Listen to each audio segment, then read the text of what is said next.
Como periodista, entiendo el interés de los medios de comunicación por la noticia del crimen de Alcácer. Un pequeño pueblo valenciano se convierte de repente en el centro de atención mediático de todo un país. Las cámaras de televisión invadieron Alcácer. Por desgracia, el caso de las niñas de Alcácer marca el nacimiento en España de un tipo de periodismo despreciable. La telebasura, que ha ido creciendo y se ha ido alimentando hasta convertirse en un monstruo, ¿no? Pero aquella noche, aquel programa de tú a tú, con Nieves Herrero en directo, con los tres padres, dando a conocer los detalles más escabrosos del caso, marcó un antes y un después en la decencia en este país. Pues le había prometido a Fernando que haríamos una gran fiesta cuando ellas aparecieran. Pero no podemos hacer una gran fiesta. Se puede decir que todo el pueblo de Alcácer aquí, con las familias. ¿Qué nos quieres decir? A mí me gustaría ver la cara de esta gente que ha hecho esto. Todo el pueblo asistió a aquel especial retransmitido desde el Salón de Actos de Alcácer en riguroso directo. Han pasado 25 años de aquel asedio mediático. Y aún hoy, equipos de televisión como el nuestro llegan a Alcácer de cuando en cuando. Sus habitantes se han resignado a que el nombre de su pueblo se asocie a un crimen horrendo.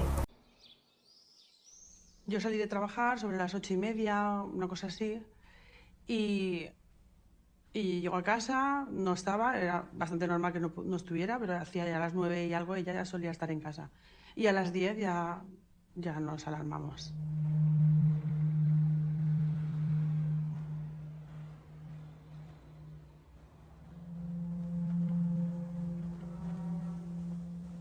Esa tarde estaba con mi madre, sonó el teléfono, mi hermana le estaba pidiendo a ver si mi padre podía llevarlas a la discoteca que había en Picassent, y mi madre le dijo que mi padre estaba malo, que tenía calentura, que no se podía mover ni de la cama y que se olvidaran de ir a Color y que si habían perdido el autobús, que mala suerte.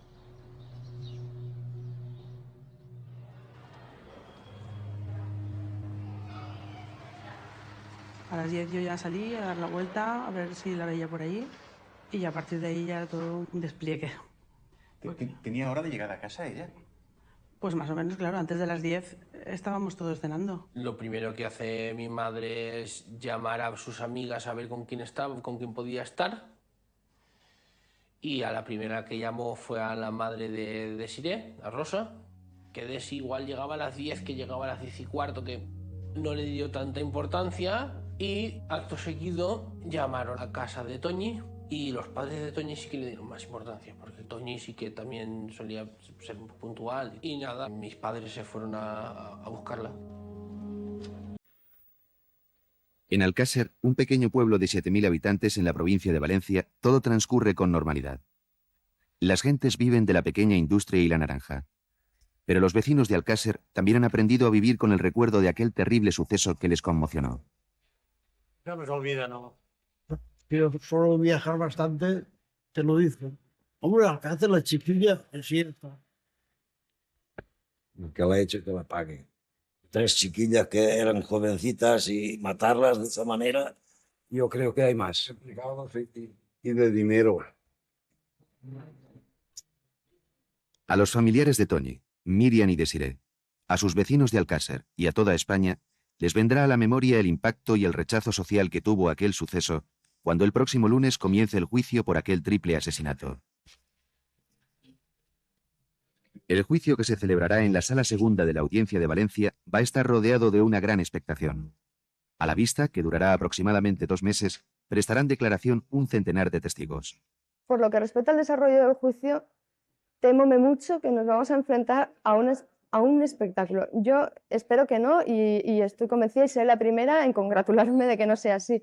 Pero lo que me parece ilógico es que delitos cometidos en la más absoluta clandestinidad, como son violaciones, torturas, asesinatos, o sea, no hay muchísima gente que pueda acceder a ellos directamente, se hayan citado a 108 testigos.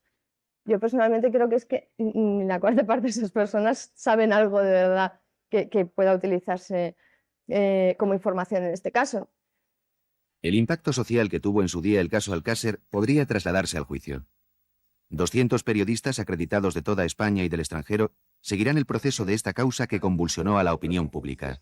Nosotros, al transmitir este tipo de sucesos, que son realmente con una carga fortísima animal de emociones y de impacto emocional, no podemos quitarle la parte de morbo que le correspondería a cada uno de nosotros, porque eso se lo ponemos nosotros, es decir, los espectadores, los lectores, y eso no es algo que esté al alcance de la mano del periodista o del medio de comunicación. Ahora sí que lo que sí que podemos evitar es hacer amarillismo con este tipo de informaciones. Eso sí que es orillable, eso se puede orillar perfectamente. Algunos lo hacemos y otros no lo hacen.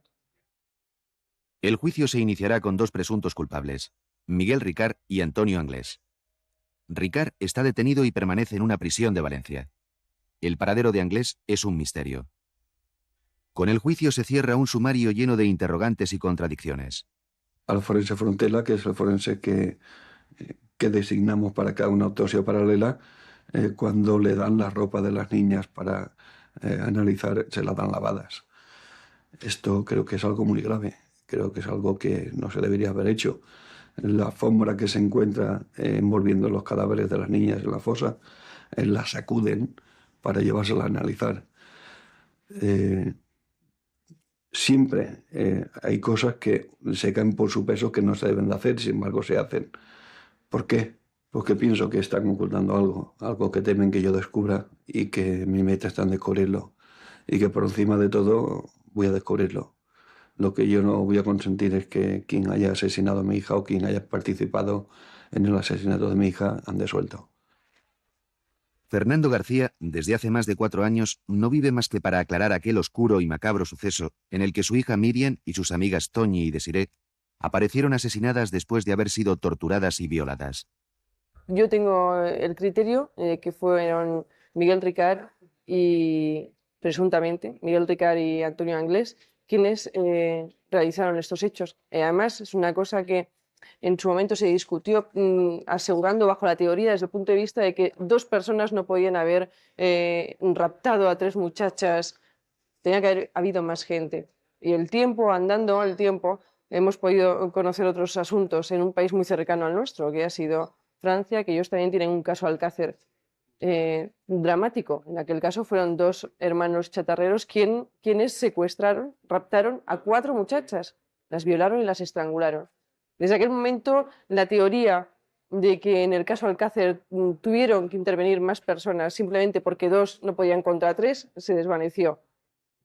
La noticia produjo un despliegue informativo sin precedentes. Las calles de Alcácer se llenaron de periodistas. Emisoras de radio y cadenas de televisión de toda España y del extranjero emitían en directo desde la Plaza del Pueblo. Hoy cabe preguntarse si allí comenzó una ola de periodismo amarillo que desde entonces ha marcado una línea de información que demanda la opinión pública. La función explícita de los medios de comunicación sería informar, pero me parece que estos días se está viviendo una situación en la que la función parece que más importante es vender y orientar las conductas. Yo diría que esto es lo que me parece que está ocurriendo. Vender a toda costa, aunque para ello haya que remover los sentimientos más primarios de la gente, el amor o el odio, o el temor, el pánico, el horror. Da igual, cueste lo que cueste, lo importante es vender, ¿no? El lunes en el banquillo de los acusados estará Ricard. Habrá un ausente, Antonio Anglés. Según parece, el principal instigador del triple crimen de Alcácer. Anglés ha sido descrito como un psicópata que carece del más mínimo sentimiento. Neusa, su madre, sigue viviendo en este destartalado piso del pueblo valenciano de Catarroja. Ni el recuerdo de Antonio, ni el hecho de que otros 2 de sus hijos estén en la cárcel le impiden seguir haciendo una vida normal.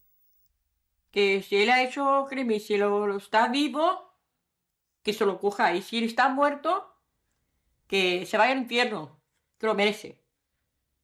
¿Sabes? Que lo merece, que vaya al infierno.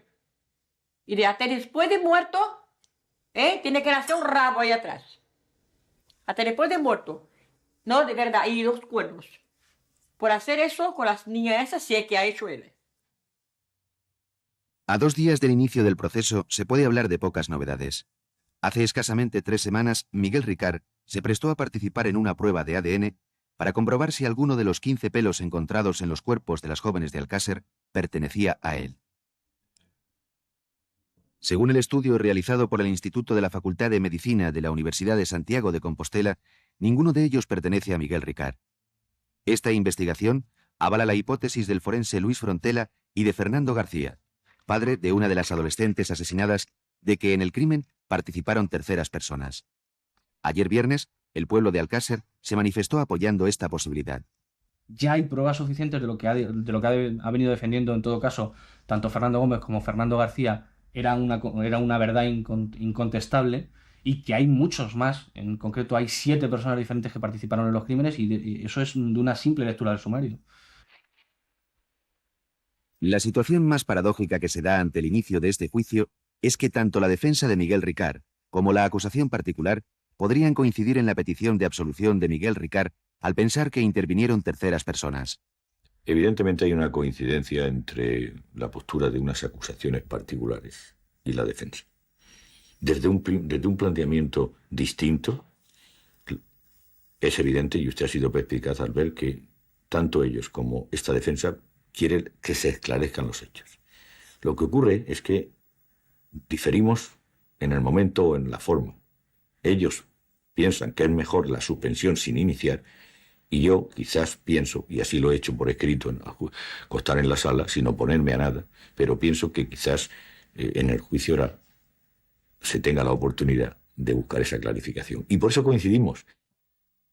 La expectación por el juicio es grande. La espera del veredicto será larga.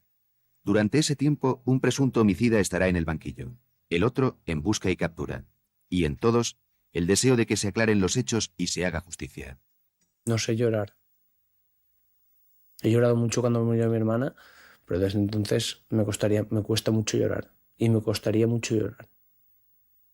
No sé llorar. He llorado en ocasiones contadas por cosas contadas.